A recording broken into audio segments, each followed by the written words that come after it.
Olá pessoal, bem-vindo ao nosso quarto encontro e hoje vamos falar sobre prática pedagógica. Bem, a sociedade espera da escola que ela tenha condições de garantir uma educação que desenvolva nos alunos habilidade e dinamismo. Enfim, que propicie a eles ferramentas e métodos que possa agregar valores a essa aprendizagem. Uma gestão desenvolvida com a participação de todos nesse processo terá a garantia de uma ação mais qualificativa na construção do conhecimento. Sendo assim, cabe aos gestores o desafio de democratizar e socializar os saberes e as práticas dentro das escolas, pois a escola exerce dois papéis fundamentais na sociedade, que é o de socializar e democratizar o acesso à construção moral e ética dos estudantes. Nesse primeiro momento, vamos nos apoiar no conteúdo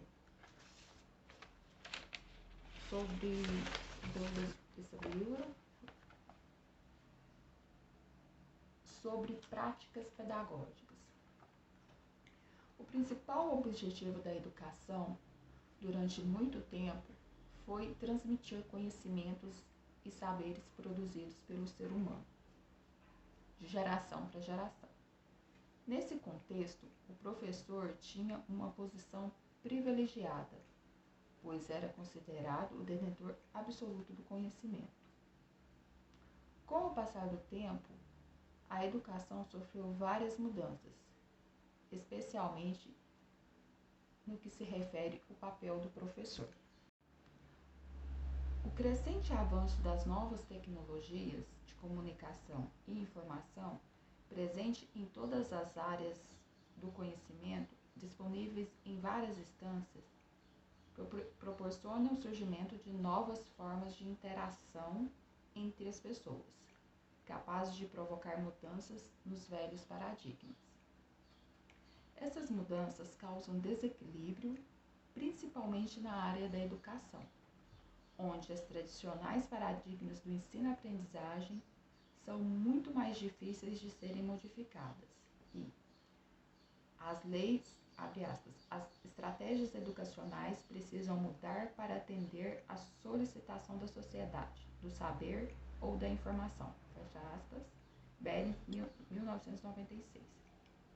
No universo da educação, a utilização de recursos didáticos e da tecnologia inovadora, somados à prática pedagógica adequada, busca despertar o interesse para a aprendizagem, pois oferece um conjunto de recursos importantes e ferramentas de comunicação e informação, tornando-se assim um componente essencial de pesquisa e um potente instrumento de ensino-aprendizagem. Para Berlin, 1996, página 61, uma prática competente que dê conta dos desafios da sociedade moderna exige a inter-relação e a instrumentalização da tecnologia inovadora, tendo como instrumentos a rede de informação como suporte à prática docente, porém inovadora no sentido de interconexão entre os sujeitos produtores de seus conhecimentos. Com o conhecimento dos recursos didáticos aliados à prática pedagógica condizente com tais recursos, os professores, educadores e pesquisadores se preparam com poderosas ferramentas que, se utilizadas como critérios apropriados e objetivos bem definidos, fazem desses recursos motivadores para a busca de novos conhecimentos. O papel do professor nesse novo contexto é importante, pois ele elabora, planeja e conhece o conteúdo a ser trabalhado. O professor, ao escolher os recursos didáticos que serão utilizados, precisa levar em consideração critérios que permitam verificar o que deseja obter, ou seja, qual a contribuição que eles poderão dar para que ocorra uma aprendizagem significativa.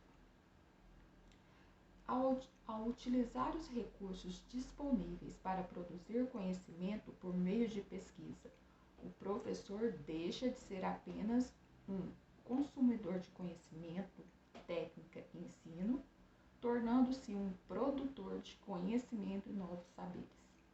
Nesse contexto, na atualidade, a escola é um local onde, além de transmitir, é necessário produzir conhecimento, por meio de exercícios que estimulem o pensamento e o trabalho crítico. O papel docente sofreu muitas mudanças e transformações, as quais estão previstas em lei e foram apresentadas na resolução do CNE/CP número 2, de 19 de fevereiro de 2002. Ela determina que os cursos de licenciatura devem apresentar na sua grade curricular 400 horas de prática pedagógica. Artigo 1. A carga horária dos cursos de formação de professores de educação básica em nível superior, em cursos de licenciatura de graduação plena, será efetivamente mediante a integralização de, no mínimo, 2.800 horas, nas quais as articulações teoria-prática garanta, nos termos dos seus projetos pedagógicos, as seguintes dimensões dos componentes comuns. Primeiro, 400 horas de prática como componente curricular vivenciada ao longo do curso. 2. Artigo 2. 400 horas de estágio curricular supervisionado a partir do início da segunda metade do curso. 3. 1.800 horas de aulas para os conteúdos curriculares de natureza científico-cultural. 4. 200 horas para outras formas de atividades acadêmicos, científicos, culturais. Brasil, 2002. A partir de 2002, os cursos de licenciatura passaram a implementar novo projeto pedagógico com base na nova legislação. Os cursos deveriam apresentar atividades de prática pedagógica, permitindo ao futuro professor um trabalho interdisciplinar, no qual pudesse interagir com o ambiente escolar e fazer articulação entre a teoria e prática. Estrela, Esteves e Rodrigues, 2002, apresentam algumas recomendações que devem nortear a prática pedagógica. Primeiro, a prática pedagógica deve centrar-se na análise de situações reais do exercício profissional. Segundo, a prática pedagógica deve orientar-se quer para o desenvolvimento da competência técnica, quer para o desenvolvimento das competências científicas, éticas, sociais e pessoais. A prática profissional deve contribuir para o desenvolvimento da autonomia do professor, implicando a tomada de consciência de si e da situação onde age. A prática pedagógica deve focar não apenas a sala de aula, mas todas as atividades do professor, pelo que deve dar-se atenção à variedade de contextos em que aquela pode desenvolver. A prática pedagógica deve privilegiar o trabalho em equipe, propiciador de momentos variados de observação, diálogo e de troca. A prática pedagógica deve privilegiar espaços que favoreçam a construção de um saber pedagógico com resultados da interação entre os saberes já adquiridos e os questionamentos provocados pela vivência dos problemas profissionais contextualizados. A prática pedagógica, de forma adequada e diferenciada, propicia o desenvolvimento das escolas e a real aprendizagem dos alunos. Segundo momento. Pensando em construção do conhecimento, vamos nesse momento exemplificar algumas práticas pedagógicas já existentes que são de fácil aplicabilidade, mas que agrega valores significativos no processo de aprendizagem. Primeira prática: diagnóstico com os alunos. Realizar diagnóstico para saber quais são os interesses, desejos e necessidades dos estudantes e utilizar os resultados como base para o planejamento das práticas pedagógicas da escola. Segunda, referências em práticas pedagógicas. Disponibilizar referências para que as escolas e os professores sejam capazes de conceber novas práticas pedagógicas e materiais didáticos. Criar a cultura de troca de experiência entre professores e escolas. Estudante protagonista. Promover o uso de metodologias mais atrativas e ativas, em que os alunos sejam protagonistas. Realizar atividades educativas que envolvam o aluno como construtor e condutor do seu processo de aprendizagem e desenvolvimento. Investir na aprendizagem por autoria, trabalhando os componentes curriculares a partir de projetos construídos pelos próprios alunos. Terceira prática: valorização dos estudantes. Valorizar o conhecimento que os estudantes já trazem consigo para a escola e as conquistas alcançadas no dia a dia, sempre acreditando no seu potencial. Quarta prática: aprendizagem compartilhada. Estimular a prática de aprendizagem entre pares, criando momentos diversos em que os próprios alunos ensinam algo aos colegas. Estímulo docente. Criar ambientes favoráveis à escuta e pesquisa e formação. Estímulo e criação para fomentar e apoiar professores no desenvolvimento e implantação de práticas pedagógicas mais inovadoras, garantir carga horária para momentos de reflexão sobre a prática, rotina de estudo, identificação de lacunas, planejamento e construção de propostas. Compartilhamento de práticas.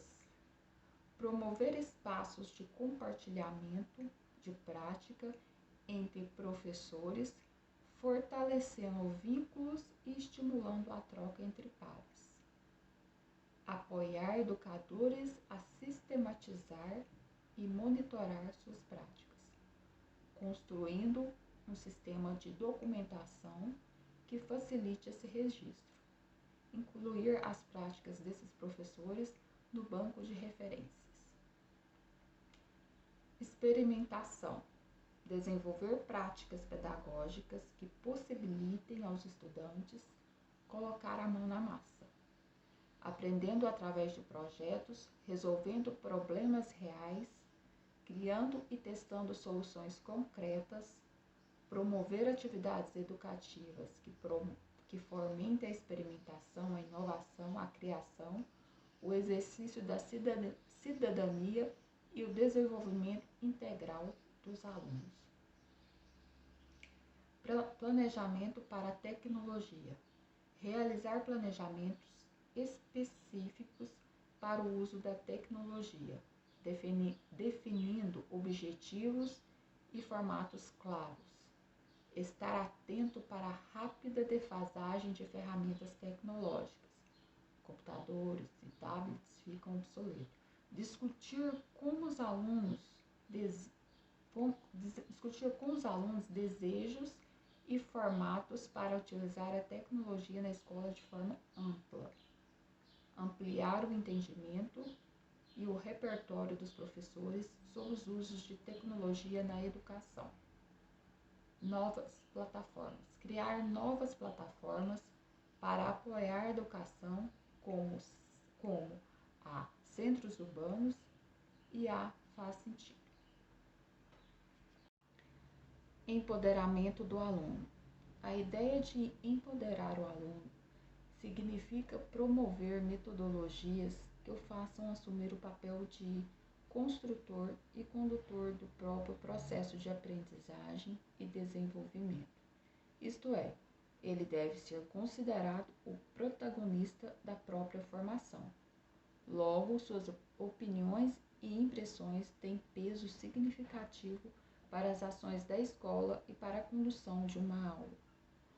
É importante fazer algumas mudanças na relação entre educador e educando, conferindo ao aluno uma posição mais ativa perante o sistema de ensino. Para que o empoderamento de fato ocorra, é preciso incentivo à flexibilidade e também à colaboração entre aluno e professor, demonstrando a todos que as práticas pedagógicas não precisam ser aplicadas somente pelo professor, mas sim por toda a comunidade escolar. A sua instituição de ensino pode, por exemplo, envolver o estudante na coautoria do projeto pedagógico anual ou semestral da escola, inseri-lo em reuniões em que se discutam melhorias ou convidá-los para participar de práticas pedagógicas e sociais além do ambiente estudantil. Socialização. O constante avanço da tecnologia, que favoreceu o surgimento da internet e das novas mídias, promoveu uma mudança social que se reflete diretamente na nossa forma de socializar.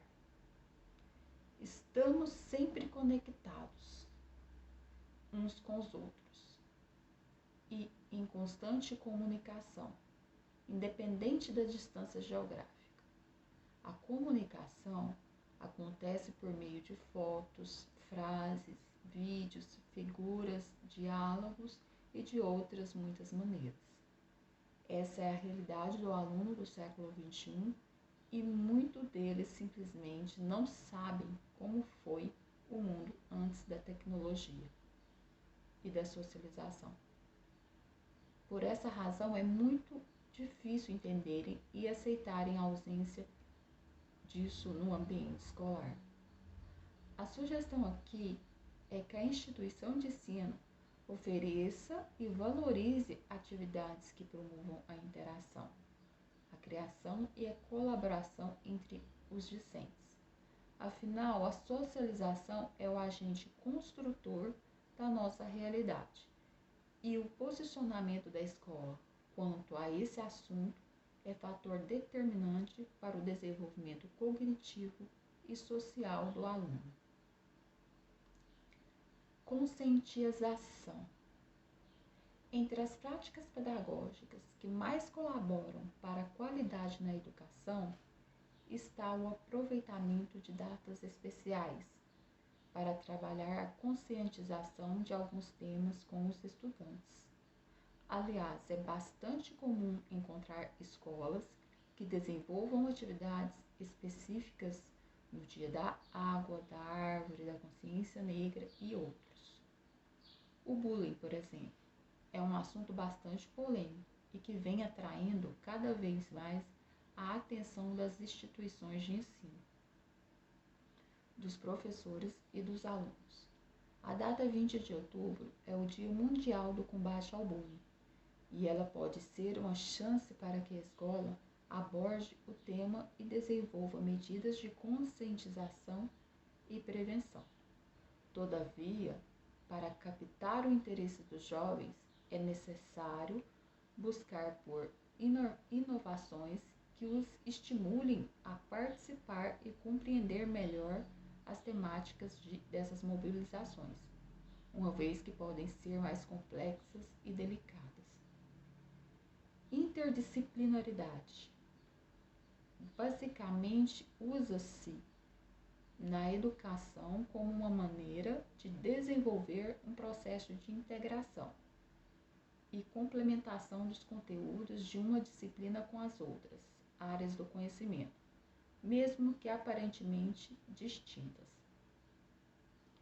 Essa proposta pedagógica possibilita ao aluno uma aprendizagem mais eficiente, pois facilita a compreensão, na prática, de um mesmo conteúdo sobre perspectivas e contextos diferentes, o que torna essa uma das práticas pedagógicas mais eficientes para atuar diretamente na aprendizagem. Para isso, as práticas pedagógicas na sua escola podem promover projetos interdisciplinares, isto é, abordar o mesmo tema durante aulas de diferentes disciplinas. Dessa forma, colabora-se para um maior entendimento da temática escolhida, favorecendo assim um posicionamento mais crítico, mais reflexível ao estudante. Terceiro momento. No segundo momento, falamos sobre práticas pedagógicas, mas é preciso saber sobre quais linhas pedagógicas correspondem às metodologias que resultam em ações práticas no processo de ensino-aprendizagem. Então, nesse momento, falaremos um pouco sobre as linhas pedagógicas. Primeira linha pedagógica, linha tradicional. A linha pedagógica tradicional de ensino teve a sua origem no século XVIII, a partir do Iluminismo. O objetivo principal era universalizar o acesso do indivíduo ao conhecimento. Possui um modelo firmado e certa resistência em aceitar inovações. E por isso foi considerada ultrapassada nas décadas de 60 e 70. As escolas que adotam a linha tradicional acreditam que a formação de um aluno crítico e criativo depende justamente da bagagem de informação adquirida e do domínio dos conhecimentos consolidados. Não há lugar para o aluno atuar, agir ou reagir de forma individual.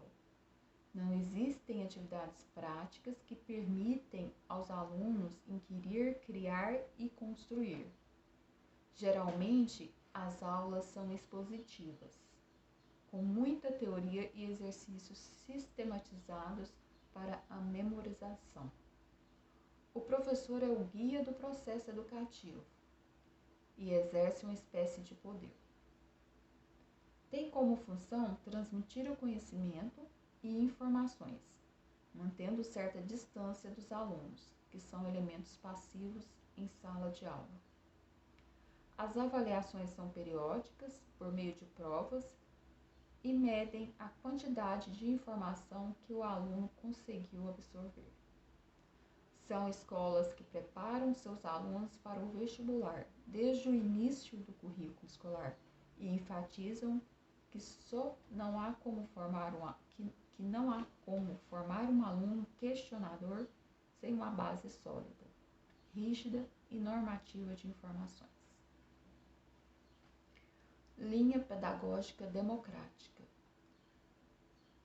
As escolas de tendência democrática, surgida na Inglaterra nos anos de 1920, têm uma crítica à educação tradicional. O principal diferencial nesse método é a liberdade que os alunos têm de escolher a maneira como aprenderão os conteúdos necessários à formação. Não há exigência de cumprimento de carga horária e a avaliação é feita não com provas, mas por meio de participação em trabalhos realizados conforme a preferência do estudante. Linha pedagógica freiriana. Na pedagogia baseada nos conceitos expostos por Paulo Freire, o aluno tem papel de extrema importância. Ele precisa ser ouvido para que os educadores saibam qual a melhor maneira de ajudá-lo a compreender o mundo através do conhecimento que para Freire tem sentido apenas quando transforma o aluno em sujeito capaz de transformar o mundo. A ideia da educação realizada a partir de princípios como senso, humildade, tolerância, respeito e curiosidade é libertar o aluno. A linha não prevê a realização de provas, mas podem ser feitas avaliações. Baseada na teoria de Paulo Freire, conhecido mundialmente pela autoria de Pedagogia do Oprimido, a escola freiriana, a pedagogia, a linha freiriana também é conhecida como educação libertadora. Essa metodologia de ensino propõe o desenvolvimento da visão crítica do aluno, por meio das práticas em sala de aula. Dessa forma, o professor deve apresentar os conteúdos para o aluno, mas não como uma verdade absoluta, pois na educação que Paulo Freire defendia, o professor e o aluno aprendiam juntos. Nessa pedagogia, o educador deve levar em conta os aspectos culturais, sociais e humanos de cada aluno, para ouvi-lo e entendê-lo melhor, a fim de ajudá-lo a compreender e ler o mundo através do conhecimento. Segundo Freire, o conhecimento faz sentido para o estudante quando o transforma em sujeito que pode transformar o mundo, sendo então a educação uma forma de libertar o aluno. A forma de avaliação nessa linha pedagógica, assim como a construtivista, foi pensada para não se usar avaliações e nem provas. Linha pedagógica montessoriana. Para Maria Montessori, educadora italiana que criou esse método, as crianças têm a capacidade de aprenderem sozinhas. Em sua famosa frase, "Ensina-me a fazer sozinho", Montessori ressalta a importância dos alunos desenvolverem a iniciativa e a independência em seus processos de aprendizagem. E para isso podem usar seu conhecimento prévio e experiências como meio de construir novos conhecimentos.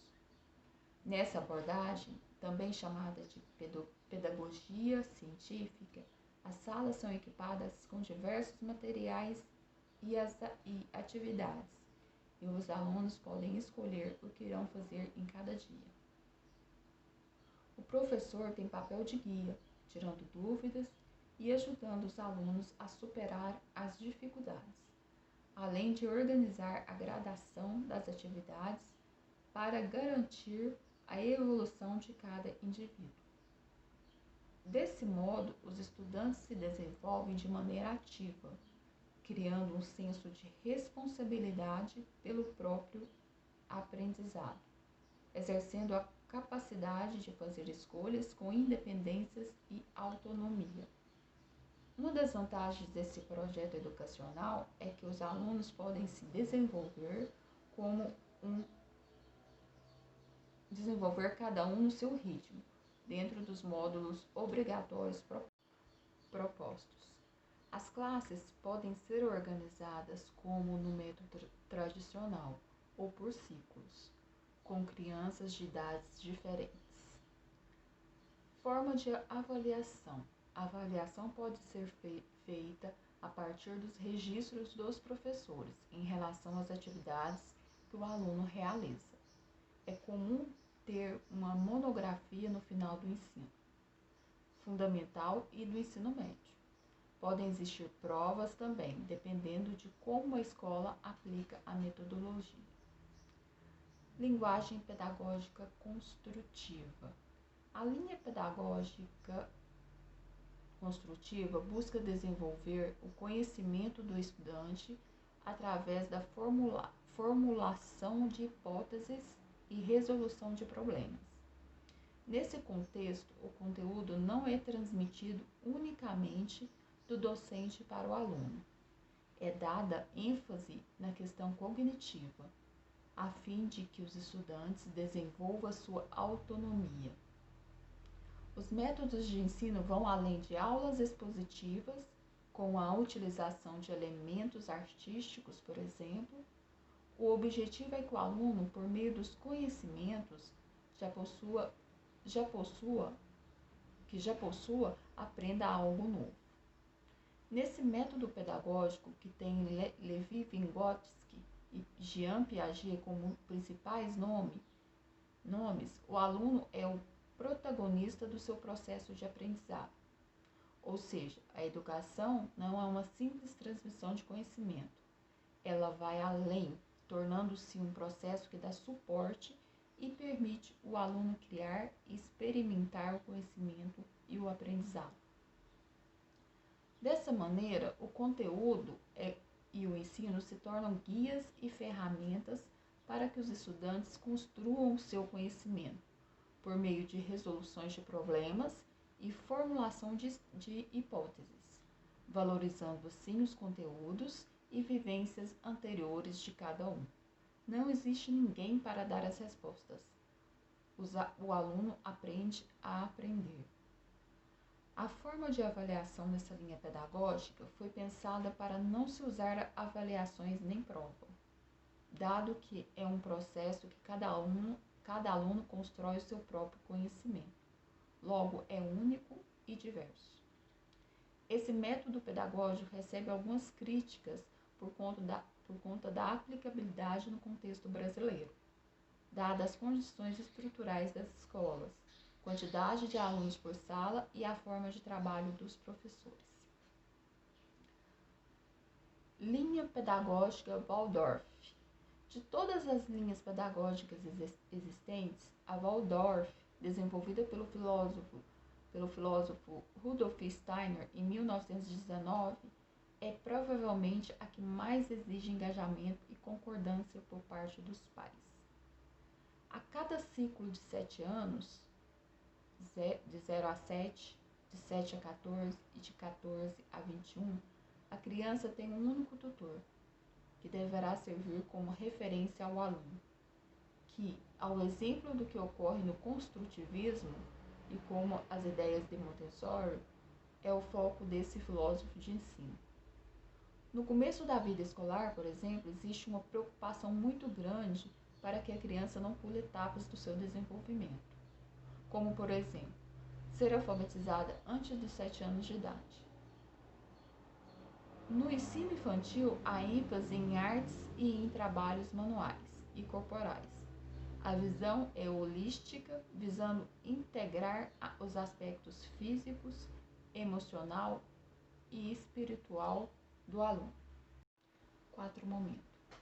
Bom, nesse nosso quarto encontro, falamos um pouco sobre as práticas pedagógicas que se organizam intencionalmente para atender as determinadas expectativas educacionais solicitadas por uma dada comunidade social, considerando que cada aluno é único e que existem muitas maneiras de ensinar com qualidade. É preciso variedade nas práticas pedagógicas para atingir o maior número possível desses alunos. E falamos também sobre linhas pedagógicas, pois a principal diferença entre as escolas está na linha pedagógica que cada uma segue. E ela pode ser individual ou uma mistura de diferentes ideias. Saber mais sobre como funciona cada linha, quais os objetivos e que parte da teoria realmente pode ser vista na prática escolar é fundamental. Então, as linhas pedagógicas, as contribuições dos recursos no processo de ensino-aprendizagem ajudam as instituições na qualidade da aprendizagem no processo escolar.